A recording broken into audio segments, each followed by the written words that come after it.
Welcome to the parish church of St John the Baptist. It hasn't actually always been called the parish church. It's had many names. It's been called the Minster Church, the Cathedral Church, the Collegiate Church. But after the Reformation, it became a parish church. It's the oldest church in this city of Chester. Scholars are now saying we probably go back to Roman Christian times. On this site, many things have happened. They have defined the English nation. They are very important, and it is the duty of this generation of people to help preserve it for the next. So, when you come here and look round, you will see in its very stones over 1,000 years of prayer and stones that have shaped English and Welsh history. St John's has always been a building which has been intricately linked with the history of the city it's involved with. Right back to the Roman era, we suspect that the church was founded possibly on the site of the amphitheatre. But the really interesting phase of it is the construction of the church we see now, which is starting in about 1075. Because it started as part of the push of the Normans into Wales. They wanted to take the diocese of St Asaph's. And to do that, they thought they were better positioned in Chester than they were in Lichfield. You've got to remember as well that this wasn't just a church, it was a school. This was your way out of the drudgery of medieval life. Was you could come to St John's, you could learn Latin, you could become a monk, or you could become a lawyer. And that's what they were. And these people who are coming through, they're not bureaucrats, they're not the nobility. They're the local people who are coming through the church of the Latin school here, which is in what was the old Minster of St Mary. By the 1100s, the nuns have gone, and they use it as a school, and it's part of the college, and it's literally a teaching college. You've got to think of it as sort of Victorian university, except it's giving opportunities to working class people. Despite St John's being one of the most historically significant buildings in Chester, no one really knows it exists. Awareness of such an important building is paramount, and there are people out there working hard to tackle this issue. The St John's project was formed to basically preserve and save these wonderful buildings for people to use and the community to use. We provide a range of services here at St John's, from a refreshment area and bookshop to guided tours of the building itself. People come in for different reasons. You get your average person who comes in and just wants to do something because they're in Chester for the day. You know, it's obviously on the tourway, so it's a case of maybe they've been to the amphitheatre first of all, or maybe they've been for a walk along the walls.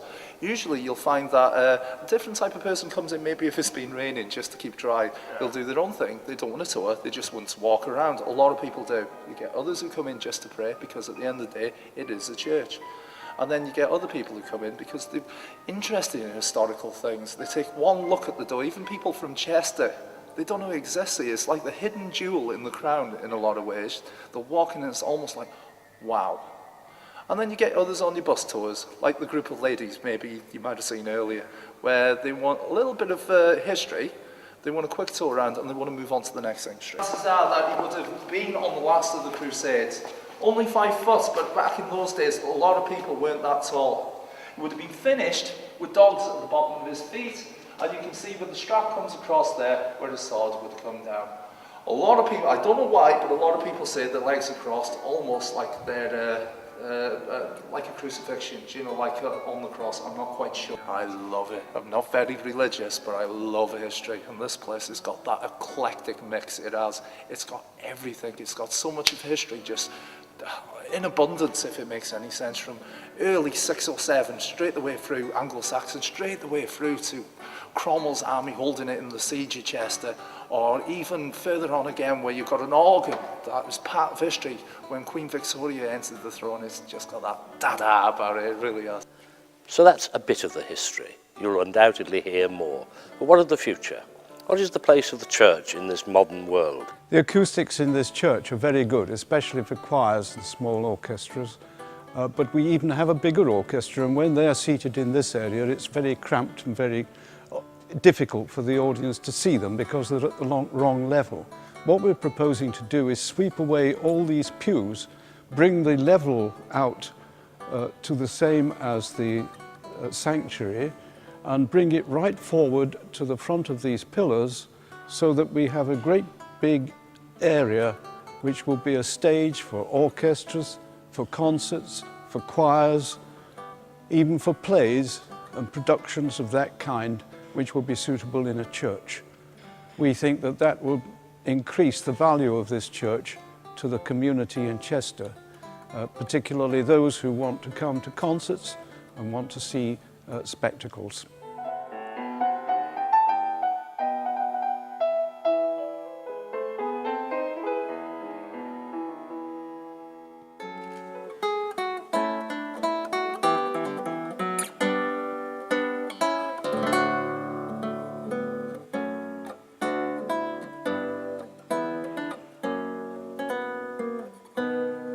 However, St John's is not the only building in need of your help.